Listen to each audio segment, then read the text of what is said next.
ప్రయాణిస్తూ ఆరోగ్యం ఉంటే ప్రభు అందరికంటే ముందుగా వచ్చి మందిరంలో కూర్చుండేది ప్రభా. అట్టి భాగ్యము ఇక్కడికి రానేది కదా మీరు ఆమెకి దయచేయమని కూడా బ్రతిలాడుకుంటున్నాము.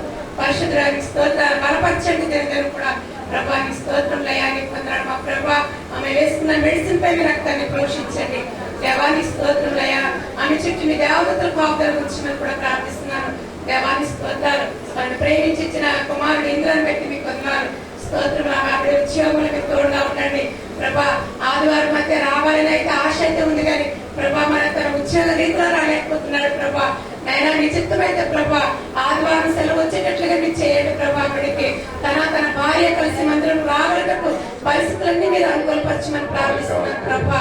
పరిశుద్ధులకు స్తోత్రం లయానికి పొందడం మా ప్రభా. తను ప్రేమించిన భార్య శాంతి కోసం ప్రార్థిస్తున్నాను. అప్పటికి ఇచ్చిన గర్భఫలం బట్టి నేను ప్రార్థిస్తున్నాను దగ్గర కూడా ప్రభా. దేవానికి స్తోత్రాలు. గర్భఫలాన్ని దీవించండి, ఆశీర్వదించండి. ఆ గర్భంలో ఉన్న బిడ్డపై మీ రక్తాన్ని ప్రోక్షించండి దేవా. ప్రతి అవయవం ఏర్పడుతుండగా ప్రభా ప్రతి ఒక్క అవయవంపై రక్తాన్ని ప్రోక్షించండి ప్రభా. నీ స్తోత్రాలు వందనాలు మా ప్రభా. అప్పటికి కావాల్సిన బలము శక్తి దయచేయండి మా ప్రభా. నైనానికి స్తోత్రము తండ్రి నీకు వందనాలు మా ప్రభా. నైనా సుఖమైన పరిస్థితులు వస్తుంటున్నప్పటికీ బలపరచండి, ఆరోగ్యవంతులుగా ఉంచి సుఖమైన పరిస్థితుల కోసం సిద్ధపరచండి మా ప్రభా. నైనానికి స్తోత్రము లయానికి స్తోత్రాలు ప్రభా. ఎందుకంటే తన అత్తగారి ప్రభా కరుణంగా తన కోడల కోసం అంతా నీ సందులకు జ్ఞాపం చేసుకుంటుంది ప్రభా. కనికరించి మన ప్రార్థన కూడా మీరు ఆలోచించి అంగీకరిస్తున్నందుకు మీకు స్తుతులు స్తోత్రాలు చెల్లించుకుంటున్నాం ప్రభా. నైనా నీకు వందనాలు మా ప్రభా. అప్పటికి మంచి ఆరోగ్యం దయచేయండి. రచనలో కలిగిన ప్రతి బలహీనత నుంచి కూడా ఆ బిడ్డను మీరు విడిపించుకుంటూ వస్తున్నాం ప్రభా. మీకు స్తోత్రాలు స్తుతులు చెల్లించుకుంటున్నాం. శాంతి యొక్క తల్లిదండ్రులు ఇద్దరిని కూడా మారుమనసు లక్ష్యం దయచేయండి. వారు కూడా మీరు బలపరచండి, కనికరించమని ప్రార్థిస్తున్నాను ప్రభా. నీకు స్తోత్రం లయానికి వందనాలు మా ప్రభా. దేవానైనా నీకు స్తోత్రాలు. మరి చిత్తమైతే కరుణం గారికి సొంత గృహం కూడా నీకు దయచేయమని పొందుకోగలిగినప్పుడు సహాయం చేయమని కూడా బ్రతిలాడుకుంటున్నాం ప్రభా. నైనానికి స్తోత్రాలు. ఆమె రక్త సంబంధాల బంధుమిత్రులందరినీ కూడా మీరు జ్ఞాపకం చేసుకోండి.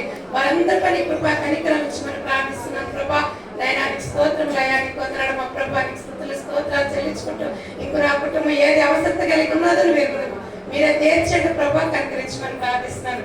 ముఖ్యంగా వాక్యం చెప్పాలని ఇవ్వ దేవుడి బ్రదర్ కోసం ప్రార్థిస్తున్నాను. కుమారుడు మీరు బలపరచండి, బయలుపరచబడిన వాక్యాన్ని మీరు అభిషేకించండి దేవాలైన ప్రభా. మీరే మాట్లాడండి, పరిశుద్ధాత్మ సహాయం నడిపింపుని ఇవిడికి దయచేయండి.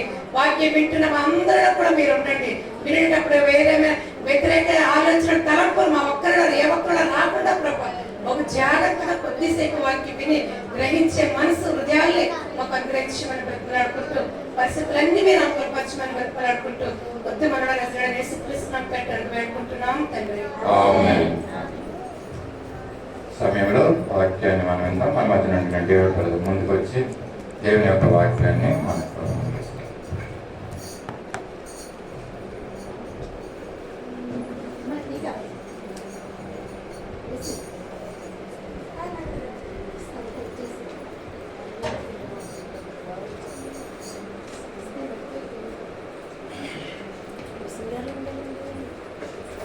ప్లాస్టిక్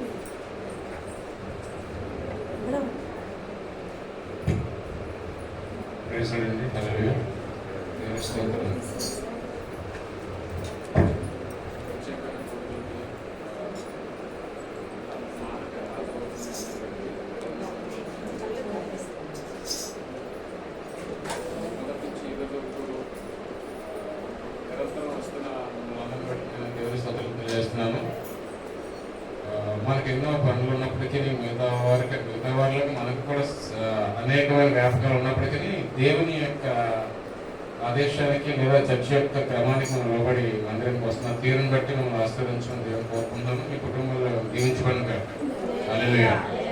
మనం చివరిగా చూసుకున్నట్లయితే ఈ ప్రత్యేక ప్రాంతంలో చివరి దినాలకు వస్తున్నట్టుగా అనిపిస్తుంది. మేబీ మనకి 4-5 రోజులు ఉంటాయి ఆఫ్టర్ సండే. సో అందుని బట్టి ఈ మిగతా రోజులు కూడా కొనసాగమని కోరుకుంటున్నాను. ఈరోజు దేవుడు మనతో మాట్లాడే ముఖ్యమైన విషయం ఏంటంటే, మనం అనేక సార్లు దెబ్బలు తింటూ ఉంటాం లైఫ్లో. ఎప్పటి నుంచి మొదలవుతుంది దెబ్బలు తింటాం? మాటలు రాకముందు నుంచి దెబ్బలు తింటూ ఉంటాం. అంటే చిన్నపిల్లగా ఉన్నప్పుడు పడుతూ లేస్తూ ఆ తప్పటడి లేచినప్పుడు అనేక సార్లు పడుతూ ఉంటాం, దెబ్బలు తింటూ ఉంటాం. అదే మాదిరిగా ఆ పిల్లాడు 3వ నెల అంటే బోర్లా పడుతున్న వయసు వచ్చిన దగ్గర నుంచి మంచం మీద పడుతూ ఉంటాడు అని, అంటే అలాగే దెబ్బలు తగ్గుతూనే ఉంటాయి ఇంటికి. అలా చూస్తున్నట్లయితే చిన్నపిల్లలు వారు సైకిల్ నేర్చుకునేటప్పుడు ఖచ్చితంగా దెబ్బలు తగిలితే కానీ సైకిల్ మీదని అంటూ ఉంటాం మనం నానుల్లో చూసినట్లయితే. అలా వారికి కూడా దెబ్బలు తగులుతూ ఉంటాయి. అంత మాత్రమే కాదు, అనేక సార్లు యాక్సిడెంట్ల ద్వారా దెబ్బలు తగులుతూ ఉంటాయి. అంటే అనేక సార్లు పెద్ద పెద్ద యాక్సిడెంట్లు అయినప్పుడు ఎముకలు ఇరుక్కుపోవడం, అనేకమైన కొంతమంది ఆ యాక్సిడెంట్లో నశించుకోవడం కూడా జరుగుతుంది. అలా చూసినట్లయితే స్త్రీలు చాలా త్వరగా దెబ్బలు గురవుతారని అనేక సర్వేలు చెప్తున్నాయి. ఎందుకంటే కిచెనే వారికి ఒక మారణాయుధంగా తయారవుతూ ఉంటుందండి. కిచెన్ లో పొయ్యి మీద అప్పడాలు వేపేటప్పుడు నూనె వెళ్ళిపోవడం, కంగారులో ఏదో చేద్దామని కుక్కలు పడేసుకోవడం, లేదా త్వరగా వంట చేద్దామని వెజిటేబుల్స్ కట్ చేసిన చేతులు కట్ చేసుకోవడం మనం ఫ్రీక్వెంట్ గా చూస్తూ ఉంటాం. అంటే దెబ్బలు అలా మన శరీరానికి అనేక రకాలుగా ఈ గాయాలు తగ్గుతూ ఉంటాయండి. రీసెంట్ గా అయితే ఒక ఆమె టీవీ సీరియల్ చూస్తూ చింతపండు పెట్టలు తీస్తూ చేతులు పోసేసుకున్నారు. అంటే చెప్తున్నాను, మహిళలు అంటే వాళ్ళ కాన్సన్ట్రేషన్ ఎలా ఉంటుందంటే ఒకేసారి అనేక పనులు చేద్దామని, పొయ్యి మీద పప్పు ఉడుకుతుండగానే టీవీ చూద్దామని, లేదా పొయ్యి మీద పప్పు ఉడుకుతుంది బయట చూద్దామని, ఇలా స్త్రీలు అనేక సార్లు మనం వాళ్ళ దేహాలకి గాయాలు పడడం మనం చూస్తాం. అయితే ఈ గాయాలన్నింటినీ కూడా మనం మాన్చుకోవచ్చు. మేబీ మీకు ఇంటి వైద్యం ఉంటే ఇంట్లో ఉన్న వైద్యం ద్వారా ఆ గాయాన్ని మందు పెట్టి మాన్చుకోవచ్చు.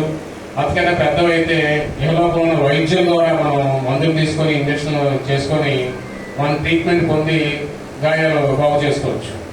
అందుమాత్రమే కాదు, కొన్నిసార్లు ఇంటర్నల్ దెబ్బలు తగ్గుతుంటాయి. చాలా సార్లు కౌకు దెబ్బలు అంటాం. ఏదైనా పడిపోయినప్పుడు యాక్సిడెంట్ జరిగినప్పుడు కౌకు దెబ్బలు అంటూ ఉంటారు. అవి మనకి కనబడవు, కానీ మనకి కనబడవు, మన ఎదుటి వరకు కనబడవు, కానీ లోపల బాధిస్తూ ఉంటాయి. అప్పుడు మనం డాక్టర్ దగ్గరికి వెళ్ళిపోయినప్పుడు ఒక స్కాన్ ఎక్స్రే ఏదో చేసి లోపల మనకు తెలియకుండా ఇంటర్నల్ బ్లీడ్ జరుగుతుంది, దాన్ని మనం అర్జెంట్ గా ట్రీట్మెంట్ చేసుకోవాలి, లేదా ఆపరేషన్ చేసుకోవాలని చెప్పి డాక్టర్ చెప్తా ఉంటారు. ఒక్కొక్కసారి ఎముకలు కూడా డాక్టర్ ఆపరేషన్ చేసి మనకి నయం చేస్తారు. ఇదంతా మనం చూసుకోగలం. మనకి దేహానికి తగిలిన దెబ్బలైతే డాక్టర్ ద్వారానో మన సన్నిహితుల ద్వారా మనం ట్రీట్మెంట్ పొంది వాటిని బాగు చేసుకునే అవకాశం ఉంటుంది. కానీ అనేక సందర్భాల్లో మన హృదయాలకి దెబ్బలు తగ్గుతూ ఉంటాయండి, మనసుకి దెబ్బలు తగ్గుతూ ఉంటాయి. అంటే మీరు ఎవరికైనా మనసుకు దెబ్బలు తగిలాయో? అందరికీ భౌతికంగా దెబ్బలు తగ్గుతూ ఉంటాయి, మనసుకు దెబ్బలు తగ్గుతూ ఉంటాయి. అయితే ఈ మనసుకు దెబ్బలు తగిలినప్పుడు డాక్టర్ బాగు చేయగలరా? లేదండి, డాక్టర్ కూడా బాగు చేయలేడు. మీ ఇంటి వారు, నీ ఎదుగు పొరుగు వారు, లేదా మీ బంధువులు, మీ యొక్క కుటుంబ సభ్యులు ఏమైనా బాగు చేయగలరా? నీ మనసుకు దెబ్బ తగిలితే లేదు, వాళ్ళు కూడా బాగు చేయగలరు. ఎవరు నీ మనసుకు తగిలిన గాయాల్ని కట్టగలరంటే సర్వశక్తిని యేసయ్య ద్వారానే మనం మనసుకు తగిలినటువంటి గాయాలను ఆయన కట్టగలరండి. ఎందుకంటే ఈ భూమి మీద అనేకమైన ఫిజికల్ గా తగిలిన దెబ్బలు నువ్వు మందు రాసుకుంటేనో లేకపోతే ఎవరో ఆదరణ పొందుతానో ఒక రిలాక్సేషన్ నీకు రావచ్చు. కానీ మనసుకు తగిలితే మనసు కథావికలం అయిపోయి, మనసు చెదిరిపోయి, గుండె జారిపోయి, హృదయం నలిగిపోయిన స్థితిలో మనకి ఈ భూమి మీద మనుషులు ఎవరు మనకు సాయం చేయలేరు. ఒకవేళ నీ సమస్య వారికి తెలుసుంటే అయ్యో పాపమని ముందు నీకు బాగా ప్రియమైన వాళ్ళైతే అయ్యో పాపమని నీతో కూడా ఒక 5 నిమిషాలు బాధపడగలరు. ఇంకొంతమంది మనుషులు అయితే నీకు తగిలిన గాయాన్ని బట్టి, నీకు తగిలిన బాధను బట్టి, నీకు తగిలిన అవమానాన్ని బట్టి వాళ్ళు సంతోషిస్తూ ఉంటారండి. భూమి మీద జరిగే సాధారణమైన విషయాలు నేను మాట్లాడుతున్నాను. అయితే దేవుడు ఏం చేస్తాడంటే నీ గాయాలను కట్టేది మాత్రం ఒక యేసుక్రీస్తు మాత్రమే. అయినా నీ గాయాన్ని బాగు చేయగలరు, కట్టగలరు. మీరు కీర్తన 147:3 చూస్తే దేవుడు అదే మాట్లాడతాడు. కీర్తన 147:3 ఒకసారి చదవనమ్మా.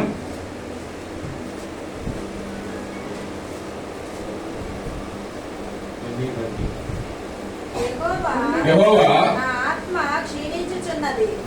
క్షీణించుచున్నది, త్వరగా నాకు ఉత్తరమిమ్ము. 147:3 గుండె చెదరిన వారిని ఆయన బాగు చేయువాడు, వారు గాయములు కట్టువాడు. హల్లెలూయా. ఏమన్నాడండి దేవుడు? గుండె చెదరిన వారిని ఆయన బాగు చేస్తాడట. అంత మాత్రమే కాదు, వారి తగిలిన గుండెలో తగిలినటువంటి గాయాలట ఆయన బాగు చేస్తాడట దేవుడు. హల్లెలూయా. దేవుడు ఏం మాట్లాడుతాడంటే ఈ సాయంకాల సమయమున నీకు మనసుకి అదే నీకు శరీరాన్ని తగిలిన దెబ్బలు అనేకమైన చోట్లకు వెళ్తే నువ్వు బాగు చేసుకుంటావో లేదో, కానీ నీ గుండెకులు లేదా నీ హృదయాన్ని తగిలినటువంటి గాయాలు మాత్రం యేసుక్రీస్తు వాళ్ళు మాత్రమే బాగు చేయగలరు. సర్వశక్తులైన ఆయన మాత్రమే నీ గాయాన్ని బాగు చేయగలరు, కట్టగలరండి.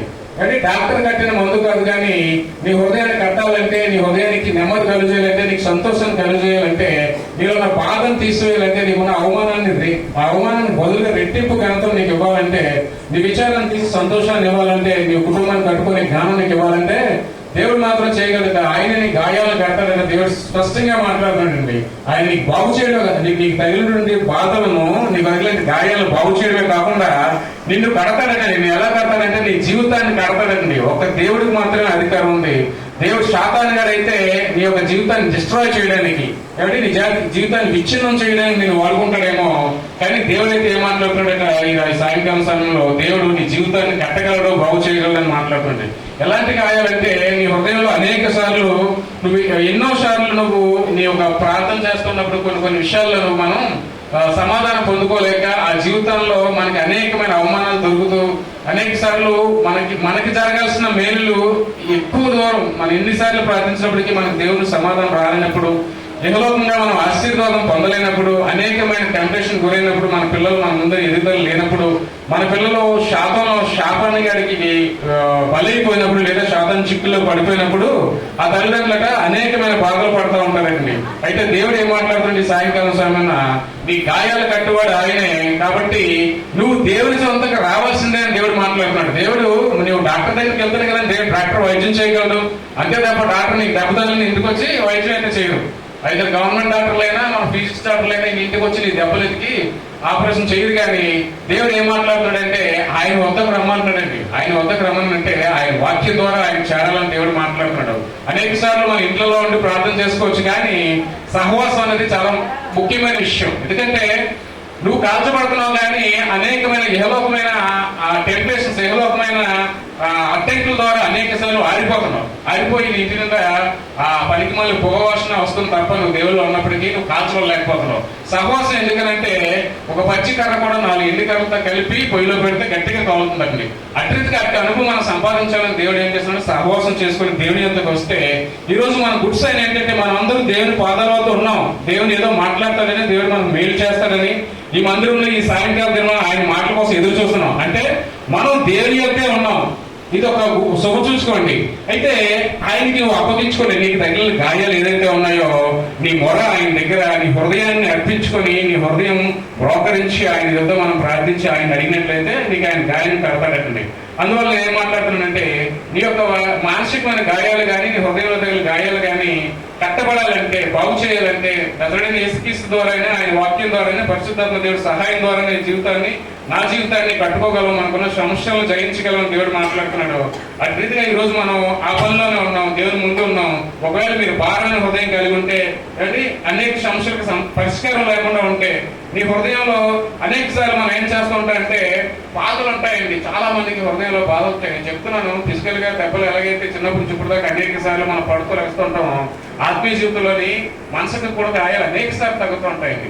అయితే మనం అనుకుంటాం, ఇక నేను ఈ సమస్యను జయించలేనేమో, లేదా ఇక నేను ఈ మనిషితో సంసారం చేయలేనేమో, లేదా ఇక నేను ఈ పిల్లల్ని బాగు చేయలేనేమో, ఇక ఈ పిల్లలు నా మాట వినరేమో, ఇక దేవుని యొక్క రారేమో, ఏమంటే నా ఇరుగు పొరుగు వారిని నేను మార్చలేనేమో అని ఒక్కోసారి మన హృదయం అది వెక్స్ అయిపోవడం అంటే ఆ హృదయం ఒక నిరాశకు లోనైపోతుంది. ఇక మనం చేయలేము, మన వల్ల కాదు అనే పరిస్థితి మనం వెళ్ళిపోతాం. ఆ వెళ్ళిపోయినప్పుడు దేవుడు ఏం మాట్లాడుతుంది, చాలా మంది సమస్యలు ఉంటాయి, కానీ ఇదేంటారు ముందు పన్ను కింద నొక్కేసి అలా దాచుకుంటూ ఉంటారు. మనుషులకి బయటికి సంతోషంగా కనబడుతూ ఉంటారు, కానీ వారి కలిపి హృదయాల లోపల నుంచి వారికి బాగా ప్రియమైన స్నేహితులు వారితో మాట్లాడితే బయటపడతాయి అలాంటి విషయాలు. అనేక సార్లు మన జీవితాల్లో సమస్యలు ఉంటాయి, ఎవరికి లేకుండా ఉండవు, కానీ ముందు పన్ను కింద నొక్కేసుకొని అవి మనం బయటికి చెప్పుకుంటే మనకి ఒక రకంగా మన బాధలు బయట చెప్పుకుంటే మనం సులభనైపోతామో అని చెప్పి ఆ పన్నుతో నొక్కేసుకొని దాచుకుంటారట. అయితే దేవుడు ఏం మాట్లాడుతున్నాడంటే, మనుషులతో నీ సమస్యలు చెప్పుకున్నప్పుడు నీ పరిష్కారం రాదు, కానీ దేవుని యొక్క మందిరానికి వచ్చి దేవునితో మాట్లాడి ఆయన ముందు మోకరించి పరిశుద్ధాత్మ సహాయం తీసుకున్నట్లయితే నువ్వు దేవుడిని యొక్క గాయాలు కడతానని దేవుడు మాట్లాడుతున్నాడు.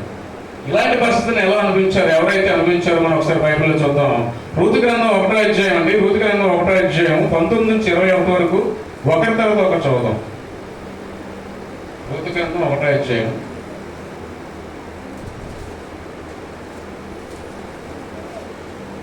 నేను చదువుతానండి. 19వ అధ్యాయం వారు బెత్లెహేమునకు వచ్చినప్పుడు ఆ ఊరి వారందరూ వారి యొద్దకు గుంపు కూడి వచ్చి ఈమె నయోమి కదా అని అనుకొని చూడగా 20 ఎవరైనా చదువుతారమ్మా? 20 వచ్చింది 1:20. ఆమె సర్వశక్తుడు నాకు చాలా దుఃఖం కలుగజేశాను కనుక నన్ను నయోమి అనక మారా అనుడి. నేను నెక్స్ట్ అవుతాను. నేను సమృద్ధి గలదానని వెళ్ళితిని, యెహోవా నన్ను రిక్తురాలుగా తిరిగి రాజేశాను. మీరు నన్ను నయోమి అని పిలవనేలా, యెహోవా నా మీద విరుద్ధంగా సాక్ష్యము పలికెను, సర్వశక్తుడు నన్ను బాధపరిచిన వారితో చెప్పాను. ఇక్కడ ఈమె మీరు నయోమి గారిని గమనించినట్లయితే ఆమె ఆ హృదయంలో బాధ మీకు అర్థమవుతుందో లేదో, దేవుని నిందించేంత వరకు, అంటే దేవుడే నాకు ఈ అపకారం చేశాడు, దేవుడే నాకు ఈ శాపాన్ని తీసుకొచ్చాడు.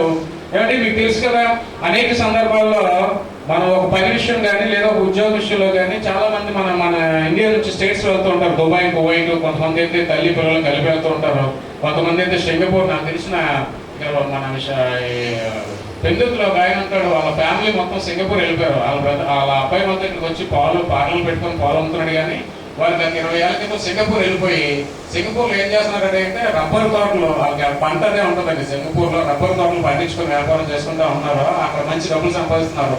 సడన్ గా ఒక సందర్భం వచ్చేటికి వారి యొక్క భూములు గవర్నమెంట్ ఏదో అవసరమే తీసుకున్నప్పుడు వారు ఉన్న స్థితిని దిగజారిపోయి సింగపూర్ వెళ్ళి బాగా డబ్బులు సంపాదించుకున్నాక వారు ఏమైందంటే ఈ రోజు మళ్ళా ఇండియాకి వచ్చేసి అక్కడున్న భూములన్నీ కోల్పోవడం ద్వారా ఇండియాకి వచ్చేసి మన విశాఖపట్నం పోర్ట్ లో లారీలో క్లీనర్గా వెళ్తున్నారండి 18,000 రూపాయలకి 20,000 రూపాయలకి.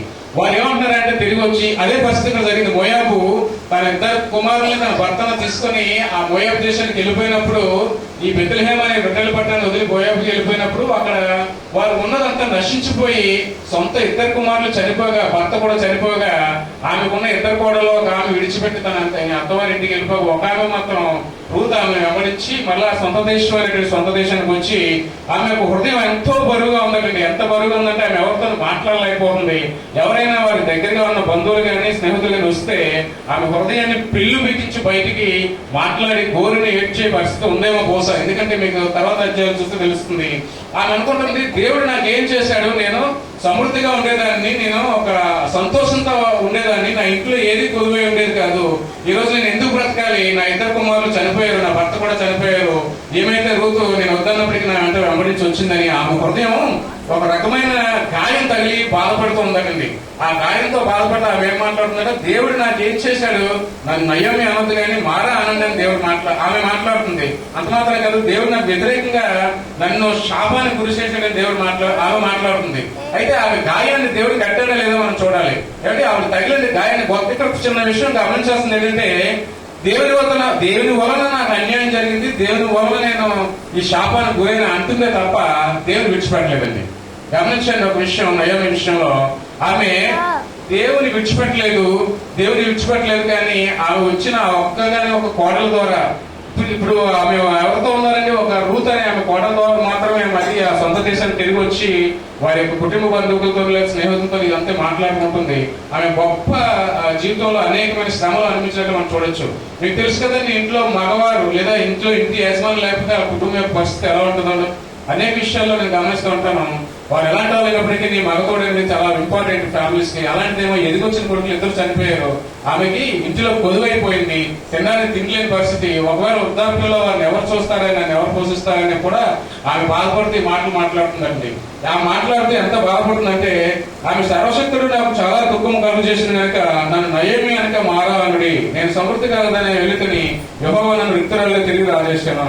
అంటే ఆమె దేవుని నిందించడానికి కూడా వెనకాడట్లేదంటే ఎంత జీవితంలో వెనకబడిపోయిందో, లేదా ఎంత జీవితంలో ఆమె దెబ్బతిన్నదో, ఎంత బాధపడిందో మనం చూడొచ్చు. ఏమంటే ఇంటిలోని ఏదైనా జరగవచ్చు కానీ, నీ ఆస్తులు పోవచ్చేమో, లేదా నీ యొక్క అంతస్తులు తగ్గిపోవచ్చేమో, కానీ సొంత కుమారులు లేదా తన సొంత బంధువులు లేదా సొంత మనుషులు చనిపోతే చాలా బాధకరంగా.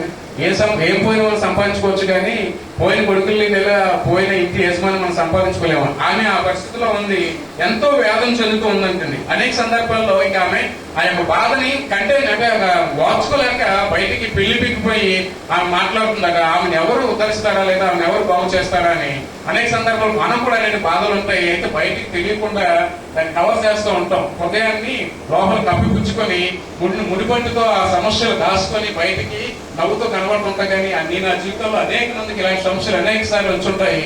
అయితే దేవుడు ఏం మాట్లాడుతున్నాడంటే, నేను మొదటగా చెప్పినట్టు ఆయన మన గాయములు కట్టినవాడు, ఆయన మనల్ని బాగు చేయబడిన దేవుడు మాట్లాడుతున్నాడు. ఆ రకంగానే ఇప్పుడు మీరు ఋతు గ్రంథం 4:19 చూసినట్లయితే,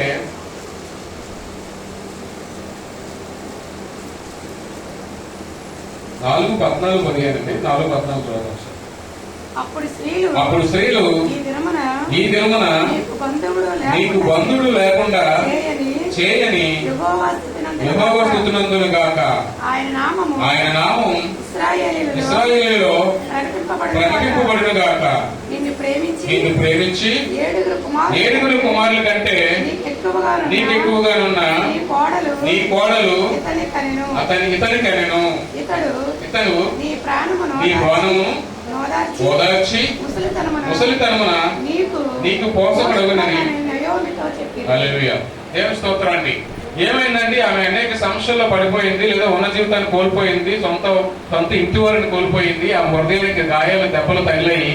అయితే దేవుడి వల్ల నాకు ఇది జరిగింది, దేవుడు నన్ను ఈ స్థితికి దిగజార్చుని అంటుంది. కానీ దేవుడు విడిచిపెట్టలేదండి.